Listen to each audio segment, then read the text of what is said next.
In our last video, we were talking about when you should and shouldn't write in the first person point of view. Well, the major alternative to the first person is the third person point of view. But the third person is a murky and complex business due to the question of omniscience. Omniscience means knowledge of all things. So, for instance, the Judeo-Christian God is supposed to be omniscient. God knows what you're thinking. God knows what you've been watching on the internet, even if you delete your browsing history.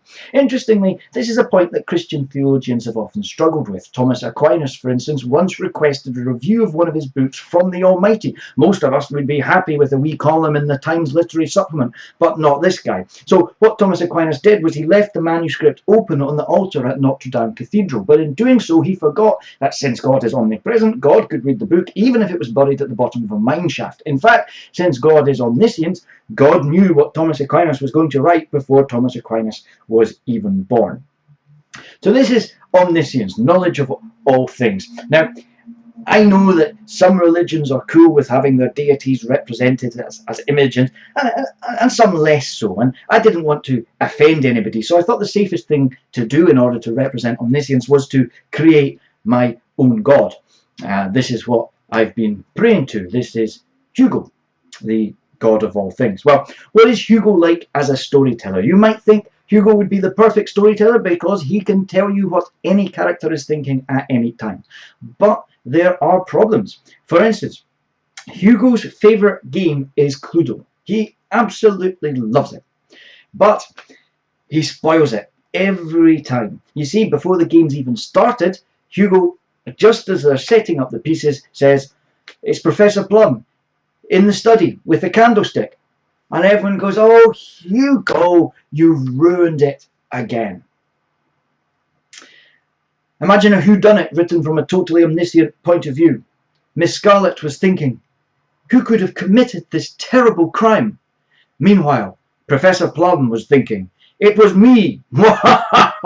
It was me. The problem with total omniscience is that it's difficult to have that mystery. And it's not just in a murder mystery or a whodunit that mystery is important. In fact, so much human drama depends on the fundamental unknowability of other people's minds. You know that little dance of desire we do regarding whether or not amorance is reciprocated. Hugo's friends come to him and they say, "Hugo, there's this girl, and I think maybe she really likes me. Well, I don't know. She might do. She often puts lots of kisses at the end of text messages, but that probably doesn't mean anything. But then the other day, and Hugo says, no, she doesn't like you. She doesn't think about you. In fact, she's having it off with your neighbour Jeff. They did it on our bathroom floor the other day. It lasted 3 minutes and 32 seconds, and he never took off his Simpsons boxer shorts." And Hugo's friends go, "Oh, Hugo, you ruined everything." So this is the problem with omniscience. You can have too much information. It can be confusing, and it can lead to a lack of mystery. Well, if total omniscience is at one end of the scale, then at the other end of the scale, we have the fly on the wall. And this is the third person viewpoint where you don't know what anybody's thinking or what they've done in the past. And this is called either the third person objective or the third person external. Now, were a fly on the wall to be clever enough to describe me recording this video, then the fly could say what I looked like and what I said and what the lighting was like in the room, and even they could even describe the hum of the laptop to which the microphone is plugged in. But the fly couldn't tell you that I was unhappy, or that I had pizza for tea last night, or that you're thinking of clicking to another video. Now, the third person objective, or the third person external, whichever term you prefer, is a wonderful point of view because it forces writers to tell the story through concrete detail. It's a great technique, a great way to practice, but it is obviously limited. It is limited in the sense that, wouldn't you agree that in our videological era, it's one of the wonders of literature that it can go inside people's minds in a way that film and television can't. It can deal with what people are thinking as well as what they say and do. So there's a third way, and the third way is usually called the third person subjective or the limited omniscient perspective.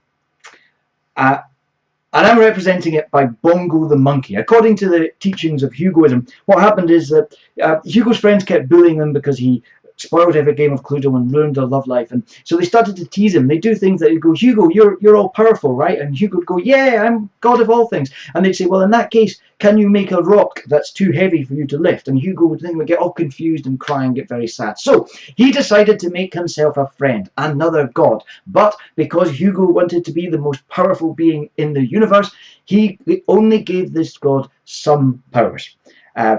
So Bongo the monkey is able to see what one or two people are thinking, but not all the other people. And this is third person subjective viewpoint, where you can see into one person's mind, but all the other characters remain a mystery. For instance, in a whodunit, it might make sense to know what the detective is thinking, but only be able to report what the other characters say and do. Now, in some ways, this is the perfect point of view for storytelling. The third person subjective avoids the excess of information that can come with total omniscience, but it still allows you to go inside a character's head to experience their interior world as well as the external facts. So I think you should think of the third person subjective as your default point of view. Start off and ask yourself, okay, how would the story work in the third person subjective? And then see if maybe there's another point of view that would be even better. For instance, you might decide that your protagonist is such an interesting and lively voice that it would be worth writing it in the first person. But if you do decide to write in the third person subjective, then you'll have to think about the language you use when exploring a character's inner experiences, when exploring a character's thoughts. Which is to say, are you going to write those thoughts through the author's language or through the character's language? For instance, suppose you're writing about wee Billy who's run away from school because he wants to climb a tree. Are you going to write, Billy placed his hands on the trunk and paused, considering the rough patterned bark, the gentle sway and creak of the branches, and the slow, easeful release of the day's heat? Or are you going to write, looking up, up, up, he knew easy he could make it. Wow, for sure he could make it up there. This is often called interior monologue, and many interior monologues are written with the precision and accuracy of communicative language. But of course, real thought isn't like that.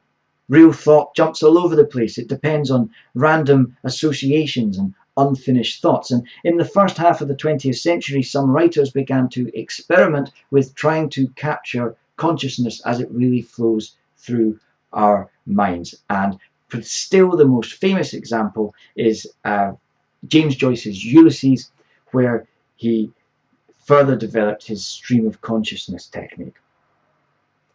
His downcast eyes followed the silent veining of the oaken slab. Beauty, it curves, curves are beauty. Shapely goddesses, Venus, Juno, curves the world admires. Can see them, library museum, standing in the round hall. Naked goddesses, aids to digestion. They don't care what man looks, all to see, never speaking. I mean, to say to fellows like Flynn. Suppose she did Pygmalion and Galatea, what would they say first? Oh, all ambrosio, not like a Tanner lunch we have. Boiled mutton, carrots and turnips, bottles of Allsop, nectar. Imagine it, drinking electricity, God's food. Lovely forms of woman, sculpted Junonian. Immortal, lovely, and we stuffing food in one hole and out behind, food, child, blood, dung, earth, food. Have to feed it like stoking an engine. They have never looked. I'll look today. Keeper won't see. Bend down, let something fall, see if she... What's the obvious difficulty with this? Well, clearly it's very hard work to read. Don't get me wrong, James Joyce, clearly brilliant, but he was no John Grisham. So, we come to our conclusion.